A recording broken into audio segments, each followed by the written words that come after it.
இன்றைக்கி மாலில் under ground section தான் போனோம். அங்கே ஃபுல்லாகவே பார்த்திங்கன்னா kitchen item, snacks, juice, ice cream நிறைய வெரைட்டிஸ் இருந்துச்சு. நான் போன உடனே பார்த்திங்கன்னா ஐஸ்கிரீமை வாங்கி குட்டீஸ்க்கெலாம் கொடுத்துட்டு நான் ஒரு ஐஸ்கிரீம் எடுத்துகிட்டு தனியாக போயிட்டேன். மாலில் பயம்லாம் கிடையாது, குட்டீஸ்லாம் நல்லா விளாட்லாம்.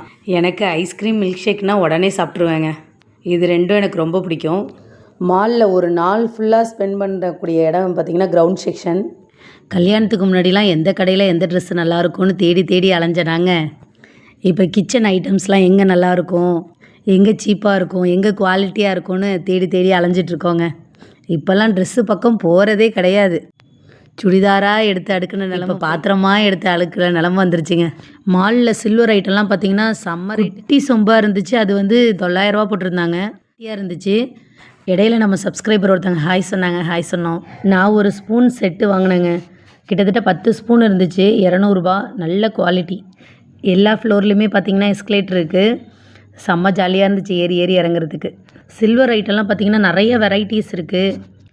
சில்வரில் நிறைய பார்க்காத ஐட்டம்ஸ்லாம் கூட அங்கே இருந்துச்சு. நல்லா இருந்துச்சு பார்க்குறதுக்கு. ஒரு பொருளை நம்ம வாங்குகிறோன்னா அதோடய குவாலிட்டி கண்டிப்பாக வந்து செக் பண்ணணுங்க.